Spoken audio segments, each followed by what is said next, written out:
Selamat siang semuanya, ketemu lagi di pertemuan kali ini. Nah, di pertemuan kali ini kita mau membahas kasus baru. Masih di perusahaan jasa, cuma nama perusahaannya baru, yaitu Ciwi-Ciwi Company. Nah, nanti kira-kira model soal UTS tuh mirip-mirip kayak gini. Jadi, diperhatikan kalau ada yang mau ditanyain, tanyain aja. Nah, nanti soal UTS juga kayak gini, kalian bakalan dikasih daftar nama akun ya. Ada nama akun, ada saldo awalnya. Nah, ini kan masih ada yang tanda tanya ya. Nah, nanti yang tanda tanya itu kalian isi dulu sebelum kalian masuk ke accurate-nya. Kayak gitu. Nah, hitungnya biasanya hitung manual. Nah, tapi di sini ada beberapa ralat untuk soal ini. Yang pertama itu di sini yang warnanya hijau. Soalnya beda sama yang di modul. Nah, di sini ralatnya yang pertama itu perusahaan ini didirikan oleh Nick Kachmas pada 1 Juli 2016. Nah, ini kalian ganti jadi 1 Juli 2016. Nah, selanjutnya untuk saldo awal bangunan salon itu diganti menjadi 78.306.000. 78.306.000. Nah, untuk kendaraan motor diganti menjadi 12.780.600. Nah, selanjutnya untuk sewa dibayar di muka itu diganti menjadi 6.739.000. Untuk peralatan diganti menjadi 10.440.000. Dan yang terakhir untuk utang bangkrut diganti menjadi 375.480.960. Nah, itu ada sedikit ralat. Dan kemudian ada ralat lagi di informasi tambahan. Yang pertama itu di tabel nama pelanggannya. Nah, di sini ada ralat untuk piutang PIM Canok itu sebesar 6.929.700 untuk saldo awalnya.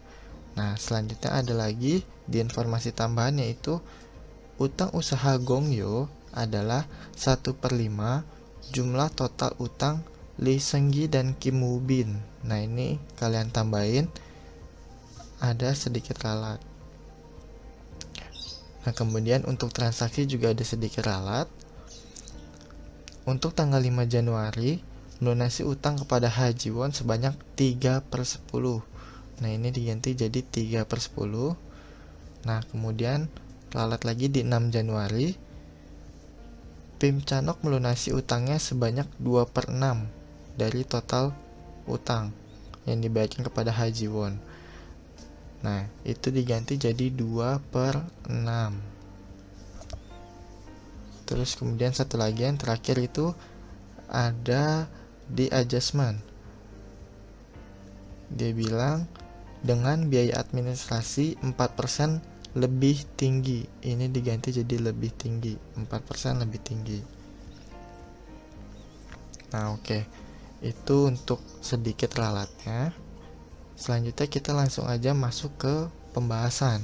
Nah, jadi di pertemuan kali ini kita mau bahas dulu setupnya. Nanti pertemuan berikutnya baru kita belajar mengenai cara input transaksinya. Nah, untuk setup, langkah pertama itu kalian isi dulu tabel-tabel yang masih tanda tanya. Kayak gini nih, tanda tanya. Tapi kalau misal kosong gini, emang itu nggak ada saldo awalnya berarti. Tapi kalau ada tanda tanya, itu yang perlu kalian cari terlebih dahulu. Oke, nah untuk perhitungannya saya juga udah bikin. Gimana sih cara isi tanda tanyanya? Nah, tanda tanyanya itu biasanya didapat dari informasi tambahan. Kalian langsung lihat aja ke informasi tambahan. Kita mulai kerjain dari yang informasi tambahan pertama. Di sini dia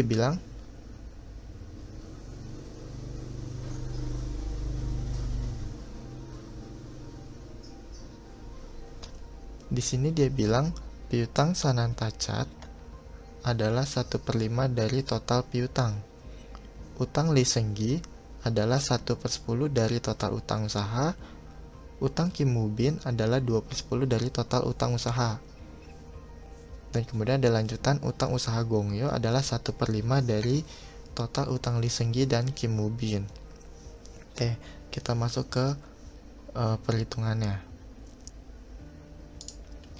Nah, untuk piutang usaha, pertama kita tulis dulu piutang Sanantacat kan yang bakalan kita cari.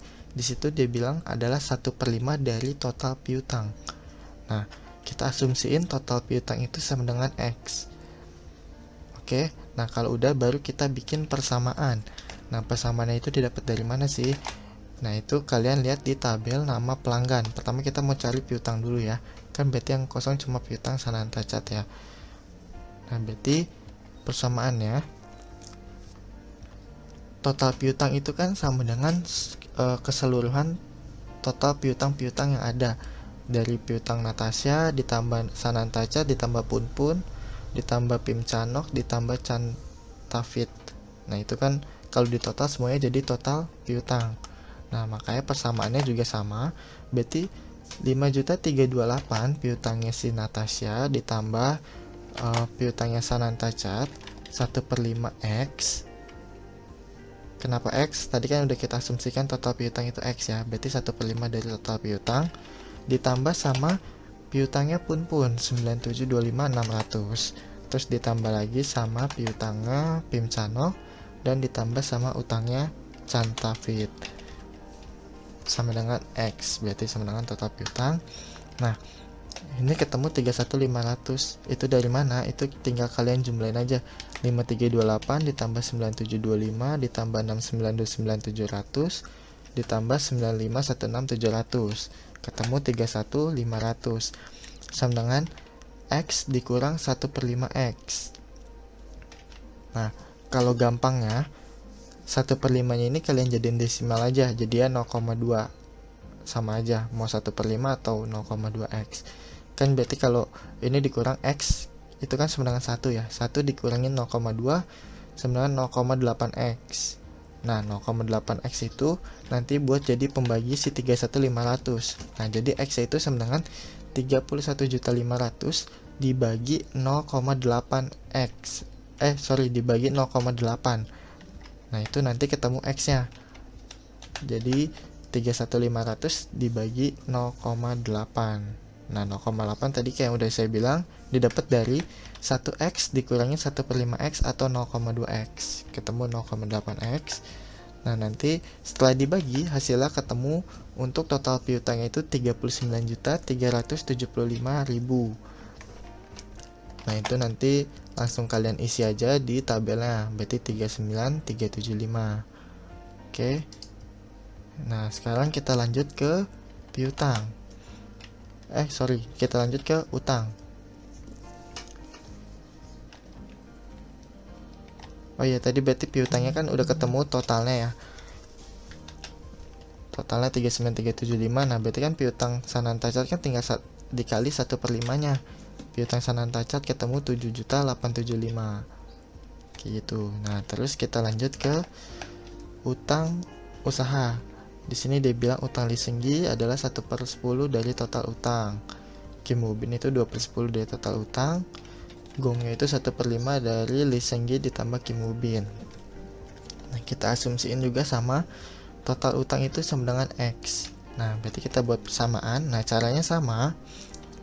Itu nanti kalian lihat aja di tabel nama pemasok. Nah, itu saldo-saldonya tinggal kalian jumlahin. Itu kan nanti ketemu total utang ya. Berarti 77.532.400 ditambah 24.300.500 ditambah 37.417.700 ditambah 1/10 X, berarti dari utangnya Lee Seung-gi, ditambah 2/10 X itu untuk utangnya Kim Woo-bin, ditambah 1/5 L ditambah K itu untuk utang Gongyo ya, sama dengan X. Nah, terus selanjutnya ketemu 139.250.600. Nah, itu dari mana? Itu tinggal kalian jumlahin aja.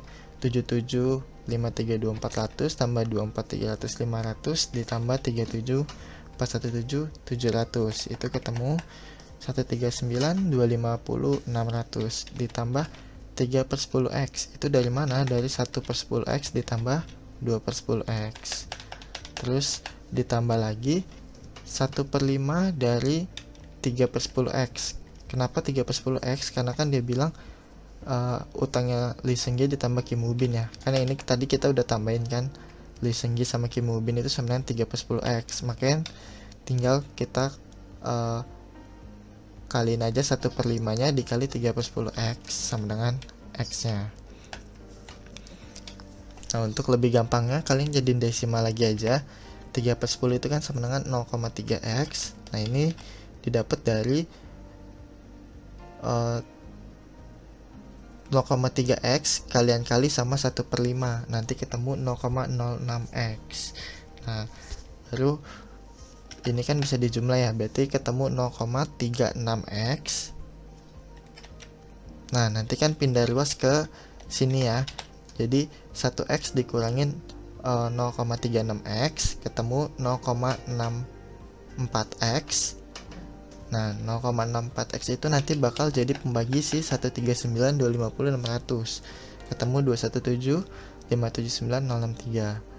Nah, jadi didapatnya dari 139, 250, 600 ini kita bagi sama 0,64x yang didapat dari 1 dikurangin 0,36x. Oke, berarti dibagi 0,64x ketemu 217, 579, 063. Untuk total utang kita udah ketemu segitu. Nah, baru kita cari. Berarti utang Lee Seung-gi 1/10 dari total utang. Berarti tinggal si 217 itu kita kali 1/10 ketemu 21757906. Untuk utang Kim Woo-bin berarti si total utang yang tadi udah kita cari dikali 2/10 ketemu 43515813. Dan utang Gongyo 1/5 dari Lee Seung-gi ditambah Kim Woo-bin. Berarti nanti yang 43515 ini ditambah 21757 kalian kali 1/5 ketemu 13.054.744. Jadi untuk piutang sama utang cara ngisinya kayak gitu. Nah, nanti kalau udah yang ditanda tanya ini kalian bisa isi. Nanti hasilnya kayak gini untuk yang piutang sama utangnya. Terus nanti yang dimasukin di tabel itu total aja, berarti si 39 tadi sama si 217579063. Oke, itu untuk informasi tambahan yang pertama. Sekarang kita lanjut ke informasi tambahan yang kedua. Di sini dia bilang kendaraan disusutkan dengan metode double declining dengan umur manfaat 5 tahun, nilai sisanya 28.500 untuk motor dan untuk mobil 60.000. Motor itu dibeli 17 November 2016 dan mobil itu dibeli 10 Desember 2016.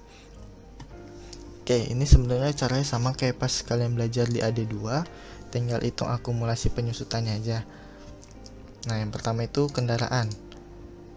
Di sini kan dia bilang metodenya itu double declining untuk masa manfaat itu 5 tahun. Nah, berarti kalau double declining itu step pertama kita cari dulu rate-nya. Nah, rate itu didapat dari 100% dibagi N dikali 2. Nah, berarti 100% dibagi 5 dikali 2. Nah, nanti rate ketemu 40%. Nanti yang kita pakai rate 40%, baru kita masuk ke perhitungan akumulasi. Nah, pertama itu motor. Motor itu kan didapat dari tanggal 17 November 2016. Nah, berarti tinggal kalian masukin aja ke rumus DDB, berarti cost dikali rate dikali fraction kalau ada. Nah, berarti kan ini costnya 12.780.600 itu dari soal 12.780.600 dikali rate-nya yang udah kita hitung 40% dikali fractionnya 1/12. Kenapa? Karena kan kita mau mulai itu di 1 Januari 2017 ya. Kita mulai itu Januari ya. Januari berarti kita cuma hitung penyusutan sampai 31 Desember 2016. Oke. Makanya kan November kan udah lebih dari tanggal 15 ya, berarti udah nggak dihitung. Berarti dihitungnya cuma bulan Desembernya aja. Berarti untuk depresiasi kena 1 bulan. Nah, makanya dikali 1/12 ketemu 426 0,20 itu untuk akumulasi penyusutan yang motor. Nah, untuk mobil caranya sama, dari costnya, dari soal ini ada, dikali 40%, rate-nya, dikali fraction-nya juga, karena dari 10 Desember 2016, dikali 1/12, ketemu 9.032. Oke, itu untuk akumulasi penyusutan kendaraan. Nah, kalau udah nanti kalian bisa langsung isi aja di sini 9032 sama di sini 426020. Oke. Kalau udah, kita lanjut ke informasi tambahan yang ketiga mengenai penyusutan bangunan salon. Di sini dia bilang metode garis lurus, masa manfaatnya 12 tahun. Dibelinya tanggal 25 Oktober 2016, nilai sisanya 546.000. Oke, kita masuk ke perhitungannya. Nah, untuk metode garis lurus, rumusnya kayak yang udah dipelajarin di AD2, berarti cost dikurangin nilai residu kalau ada, dibagi n-nya ya.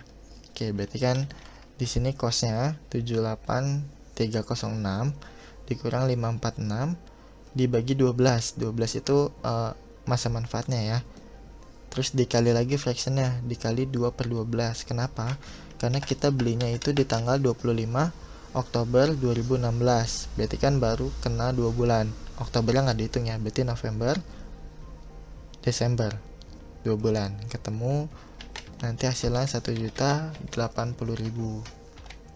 Oh ya, buat review lagi, untuk metode DDB kalian nggak perlu pusingin nilai residunya ya, karena untuk metode double decline itu nilai residu nggak terpakai.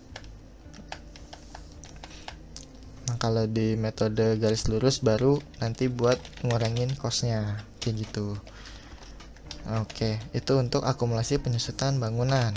Nah, selanjutnya kita masuk ke akumulasi penyusutan peralatan. Dia bilang metodenya garis lurus, umur manfaatnya 6 tahun, dibeli 27 November 2016.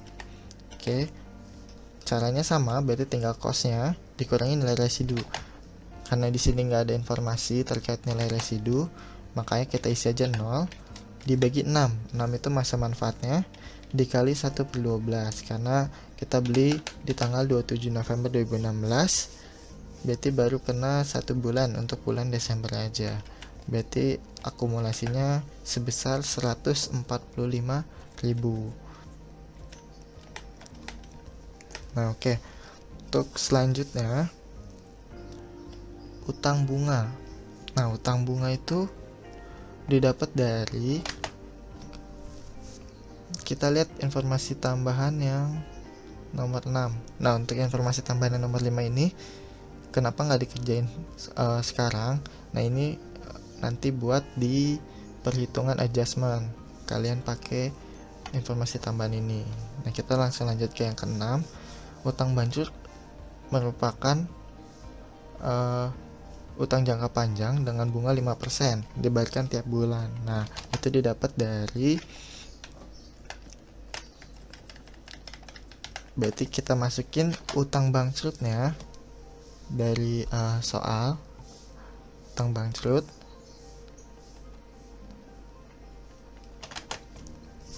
dikali sama rate interestnya 5% sesuai yang di informasi tambahan, dikali 1/12. Nah, kenapa sih dikali 1/12? Nah, jadi kan 5% itu untuk 1 tahun, sedangkan kita mau bayar itu tiap bulan. Nah, berarti untuk utang bunga berarti dikali 5%, berarti nanti kan ketemu setahunnya, kita kali 1/12, kita cari 1 bulannya itu berapa. Nah, nanti ketemu 1.564.504 untuk utang bunga yang ditanda tanya. Nanti kalian isi 1.564.504 kayak gitu. Nah, terus selanjutnya yang ketujuh itu ini terkait kas kecil. Nah, kas kecil itu ada 2 metode impress fund sama fluctuation. Nah, nanti untuk lebih jelasnya bakalan dijelasin pas nanti transaksi. Soalnya informasi yang ketujuh ini terkait nanti buat transaksi kayak gitu. Kan kita masih setup ya, belum terlalu kepakai. Jadi nanti bakal dijelasin di bagian transaksinya untuk dua metode kas kecil. Oke, berarti semuanya udah keisi, tinggal laba ditahannya aja ya. Nah, laba ditahan itu didapat dari tinggal kalian jumlahin aja asetnya, kalian jumlahin semua, dikurangin sama liabilities, dikurangin sama modal yang ini nih, modal nikah. Nah, nanti selisihnya itu masuk ke laba ditahan kayak gitu. Oh ya, untuk akumulasi masuknya di perhitungan aset ya, tapi dia sifatnya ngurangin. Jadi untuk aset yang lain itu nambahin, nanti pas akumulasi itu ngurangin kayak gitu. Nah, nanti kalau enggak sebenarnya laba ditahan nanti muncul otomatis sih di chart of account-nya. Nanti di OBE nanti kita tinggal pindahin ke laba ditahannya kayak gitu. Oke, sekian untuk cara mencari tanda tanya. Nah, selanjutnya kita bakal masuk ke accurate-nya. Oke, step selanjutnya yaitu kita lanjut setup di accurate-nya. Tadi kan untuk perhitungan kita sudah membahasnya, selanjutnya kita ke accurate-nya. Nah, kalian pertama itu buka accurate-nya. Sorry tampilannya beda ya, udah masuk ke sini. Jadi stepnya kalian buka accurate-nya, nanti kalian pilih yang kalian pilih yang create new company karena kita mau bikin perusahaan baru ya. Nah, kalian klik yang create new company. Nah, nanti kalian pilih yang titik 3. Terus kalian pilih di folder kalian. Caranya sama kayak yang udah kita pelajarin. Jadi create new company, pilih yang titik 3, pilih di folder kalian. Namanya itu ciwi-ciwi company underscore nama underscore name. Sama kayak gini ya, ciwi-ciwi company underscore nama underscore name. Nah, kalau udah di create, nah nanti kalau diminta password, kalian isi passwordnya supervisor juga ya. Oke. Nah, kalau udah nanti bakal muncul kayak gini tampilannya. Nah, kita pilih yang English. Kita pilih yang Advanced Setup. Kita next. Nah, untuk currency. Nah, currency itu kalian sesuaiin lagi di soal. Untuk currency itu kalian sesuaiin lagi di soal. Kita lihat soalnya. Karena di sini soalnya itu cuma pakai rupiah ya, IDR doang. Makanya kita di sini cuma rupiah, rate-nya 1, country-nya Indonesia, simbolnya IDR. Nah, tapi nanti kalau ada dua mata uang, kalian sesuaiin lagi aja ya. Kalau misalnya yang kedua itu dolar, berarti namanya dolar, rate-nya itu biasa dikasih tahu 1 dolar itu berapa rupiah, country-nya apa, simbolnya apa. Oke, kalau udah karena cuma satu, kita next saja. Nah, untuk company name kita isi namanya ciwi-ciwi company. Oke, kayak di soal. Terus alamatnya itu sesuaiin di soal. Di sini kan soal itu Jalan Sama Kamu nomor 1 Bekasi ya. Berarti Jalan Sama Kamu nomor 1 Bekasi. Untuk start date, nah start date itu kalian langsung lihat aja ke transaksinya. Transaksi kan bulan Januari 2017.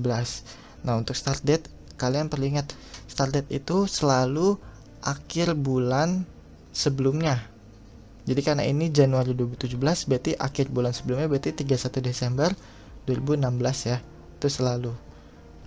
Kalian lihat bulannya Januari, berarti nanti bikinnya 31 Desember 2016.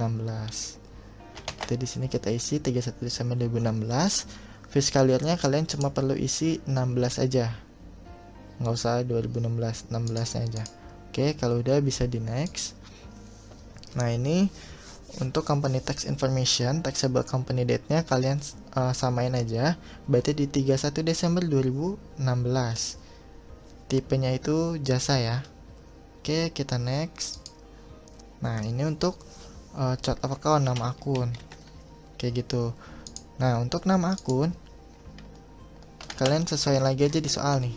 kayak gini. Kalian boleh ngikut bikinnya itu sesuai urutan ini, atau kalian juga mau urutin sesuai kayak yang udah dipelajarin di akuntansi juga itu nggak apa-apa. Maksudnya diurutin kayak gini, dimulai dari current asset dulu, kalian kumpulin current asset dulu semua, baru ke fixed asset, terus ke liability. Atau mau bikinnya berantakan kayak gini nggak apa-apa, yang penting tipe akun sama nomor akunnya, kepala akunnya itu benar. Misalnya kayak di sini kas di tangan, berarti kan aset, berarti kepala akunnya harus 1 ya. Terus selanjutnya kayak gini, misalnya utang gaji. Nah, utang itu kan liability ya, berarti kepala akunnya 2. Kayak gitu. Untuk utang bangkrut nih jangan lupa dia itu tipenya long term liability ya. Bukan accounts payable. Karena kenapa? Karena di soal sini dia bilang kayak tadi udah kita bahas, utang bangkrut merupakan utang jangka panjang. Nah, makanya di sini kita pilih long term liability. Nah, ini susunannya.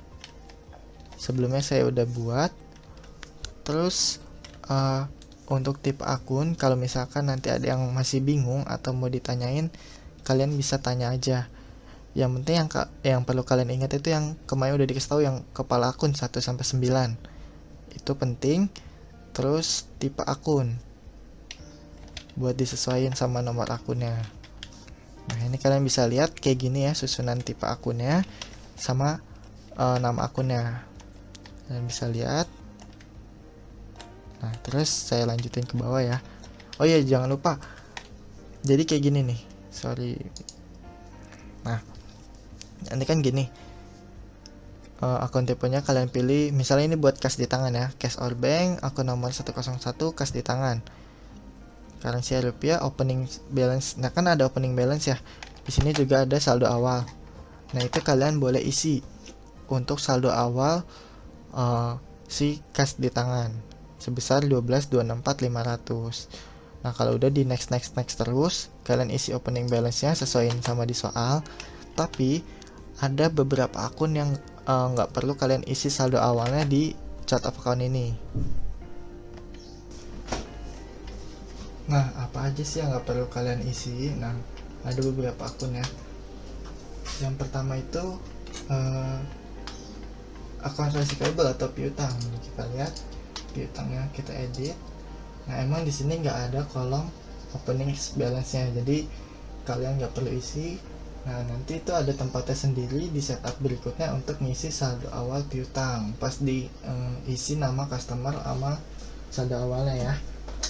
Itu untuk yang piutang. Terus yang kedua itu fixed asset. Contoh ya, peralatan. Peralatan emang nggak ada untuk opening balance-nya, jadi nggak perlu kalian isi. Kalau udah gini langsung kalian next aja ya. Nah, selanjutnya itu yang ketiga itu akumulasi depresiasi. Nah, kan tipenya akumulasi depresiasi ya.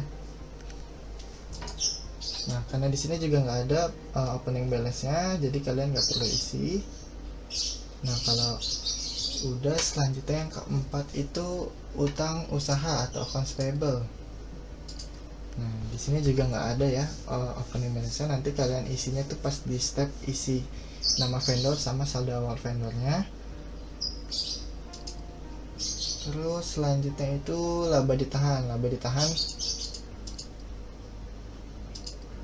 Nah, meskipun opening balance-nya itu muncul, terus tadi kita udah hitung pas di perhitungan yang pakai persamaan aset dikurang liability dikurang modal. Nah, tapi laba ditahan itu kalian nggak perlu isi di sini. Nanti kalian isinya pas di akhir step aja. Kayak gitu ya. Oke, untuk susunannya kalian bisa lihat di sini. Oke, sampai RE. Terus selanjutnya kita lanjut yang berikutnya ya. Nah, berikutnya ini. Oh ya, ada satu yang tadi pada rancu di soalnya, dia bilang utang usaha lain-lain. Nah, kalau utang usaha itu, kalau ada kata usaha itu sebenarnya masuknya di accounts payable. Nah cuma ini ada kata lain-lain, mungkin maksud dia itu kayak utang lain-lain, jadi utang di luar utang usaha. Makanya di tipenya kita samain aja, masukin ke other current liability ya. Jadi nggak perlu masukin ke accounts payable meskipun namanya utang usaha, tapi di sini kan utang usaha lain-lain, berarti other current liability ya. Oke, nah ini kalian bisa lihat untuk sampai bawah. Nah yang perlu kalian ketahui juga, di sini ada pendapatan bunga sama pendapatan facial, kelimbat dan lain-lain. Nah jadi untuk pendapatan bunga itu kan nggak berhubungan sama jasa kita ya, jasa kita kan untuk yang kecantikan itu ya. Nah makanya kita masukin di other income. Tapi kalau pendapatan yang kita lakuin itu berhubungan sama usaha kita kayak facial, kelimbat, manicure, pedicure dan lain-lain, itu kita masukin ke revenue, karena itu jadi penghasilan buat kita, maksudnya kita anggap sebagai revenue kita. Pendapatan bunga juga revenue, cuma kan di luar usaha kita, makanya kita masukin di other income. Nah untuk biaya administrasi pajak bunga itu masuk di other expense. Terus beban usaha lain, beban utilitas dan beban-beban lainnya itu masuk di expense tipenya. Nah untuk prive sama modal sama laba ditahan itu masuk di equity tipenya. Terus utang bunga itu masuk di other current liability. Nah pendapatan diterima juga masuk di other current liability. Jadi kita udah nerima duitnya cuma belum ngelakuin jasanya, jadi kita masih punya utang. Sisanya untuk aset ini, untuk kas di tangan masuk cash or bank. Terus perlengkapan itu ada current asset, kendaraan, peralatan dan lain-lain itu masuk di fixed asset. Terus bank aku suka, bank bukti itu masuk cash or bank. Dan sewa di beli muka, asuransi di beli muka itu masuk di other current asset. Nah ini gambarannya aja, nanti kalian bikin sendiri ya. Caranya kan kayak biasa lah, kayak yang sebelumnya. Kalian klik add, terus nanti masukin akun tipenya, masukin akun nomornya, masukin namanya, terus opening balance nya kalau ada, kecuali yang tadi saya udah sebutin ya, accounts payable, akumulasi, fixed asset, RE. Nah itu nggak perlu diisi ya. Nah terus kalau udah selesai semuanya, selesai input nama akun, tipe akun, opening balance nya, semuanya kayak yang udah saya kasih lihat sampai bawah sini, sampai pajak bunga bank. Nah itu selanjutnya untuk default account for. Nah ini jangan sampai salah ya, usahain. Nah ini tinggal kalian cocokin aja opening balance equity, berarti pilih opening balance equity. Untuk retained earnings berarti pilih laba ditahan. Nah ini kenapa laba ditahan, sesuai lagi sama di soal. Nah di soalnya itu dia pakai nama akunnya retained earnings atau laba ditahan, seperti itu.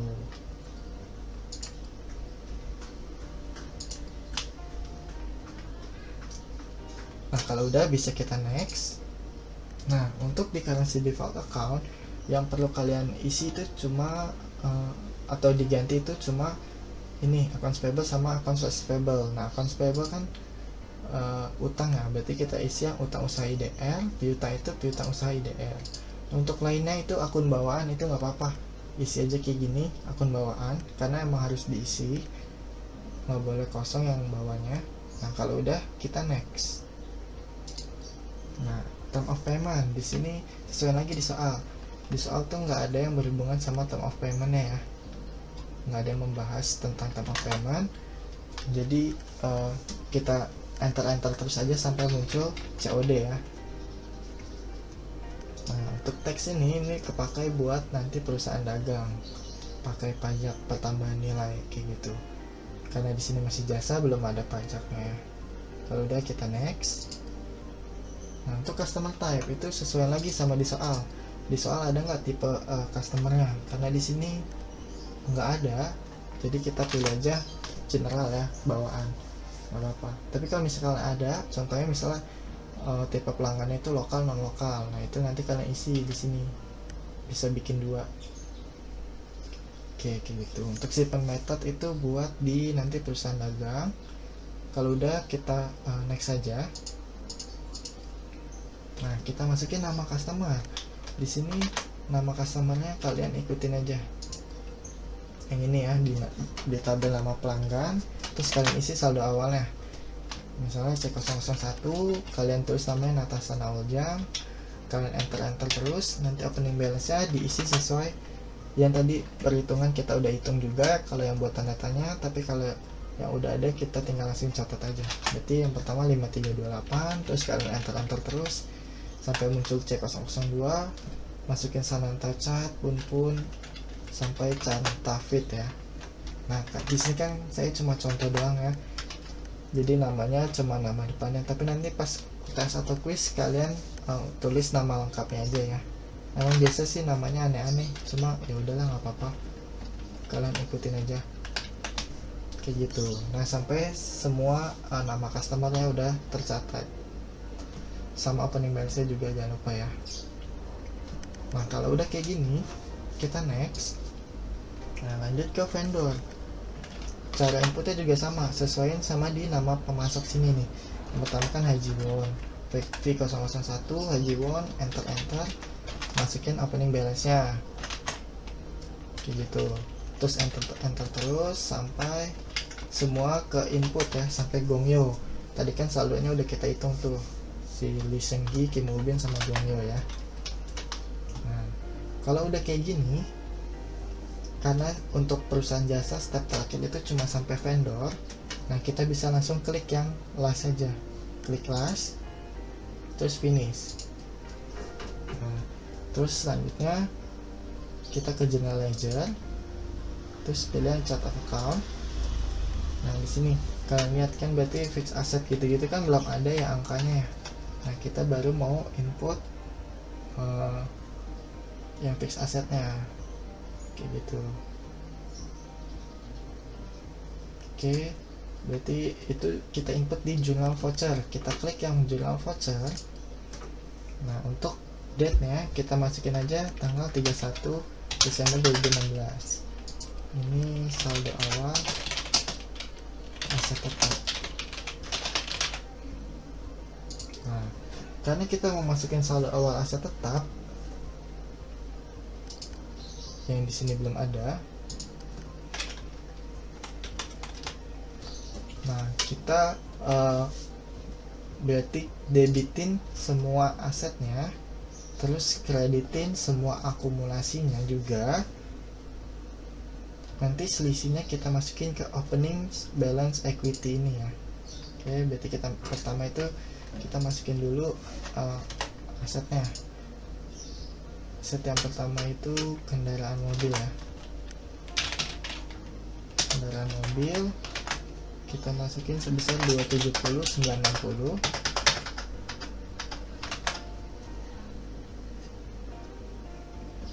Terus selanjutnya itu bangunan salon, kita masukin di debit itu 78.306. Terus selanjutnya itu kendaraan motor, kita debitin. Untuk munculin saldonya itu berarti 12.780.600. Terus selanjutnya itu peralatan, kita debitin lagi peralatannya sebesar 10.040. Terus kita lihat lagi ya apakah masih ada. Oke, ini ada tanah itu sebesar 72.450.900. Terus kita lihat lagi untuk aset tetapnya udah ya, itu berarti kita sekarang masukin ya akumulasi. Untuk akumulasi penyusutan yang pertama itu ada akumulasi penyusutan bangunan kantor, bangunan sebesar 1.080.000. Terus selanjutnya akumulasi kendaraan mobil sebesar 9.032.000. Terus selanjutnya aku masuk penyesuaian motor sebesar 426.020. Terus selanjutnya itu aku masuk penyesuaian peralatan sebesar 145.000.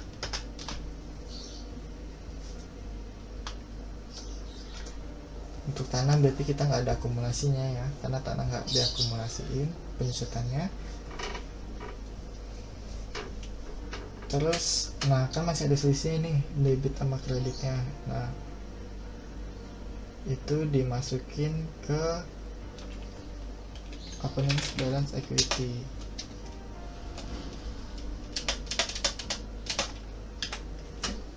Kayak gini. Kalau udah bisa di save and new. Nah terus kita balik ke chart of account-nya, kita refresh. Nah, kan semua saldonya udah keisi ya, saldo fixed assetnya nih udah keisi, semuanya juga udah keisi.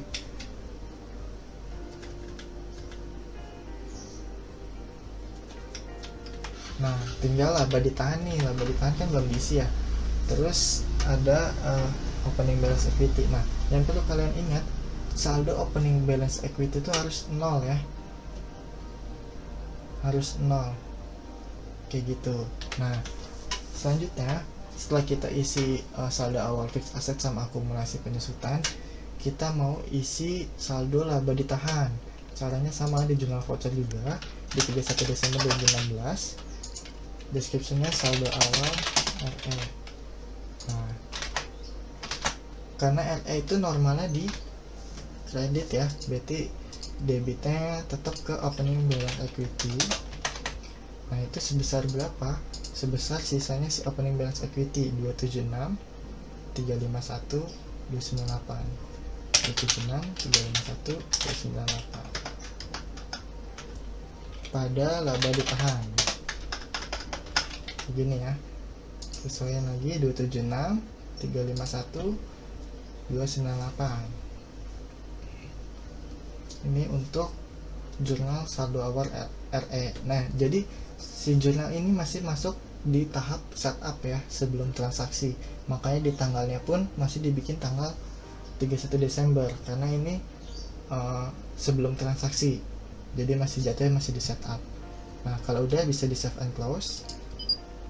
Nah kita ke chart account.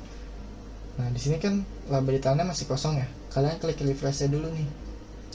Nah nanti angkanya bakalan pindah yang di sini kayak gitu. Opening balance equity-nya 0, laba ditahannya udah keisi 276, 351, 298 ya. Nah jadi kayak gitu untuk pengisian opening balance-nya. Nah jadi sekian aja pertemuan di minggu kali ini. Kita cuma belajar setupnya. Untuk minggu depan kita belajar cara transaksinya kayak gitu. Sekian penjelasan hari ini. Terima kasih. Mohon maaf jika ada kesalahan. Kalau kalian masih ada yang bingung, bisa kalian langsung tanyain aja ke kita, entah itu terkait tipe akunnya, bagaimana cara yang input opening balance nya dan segala macam.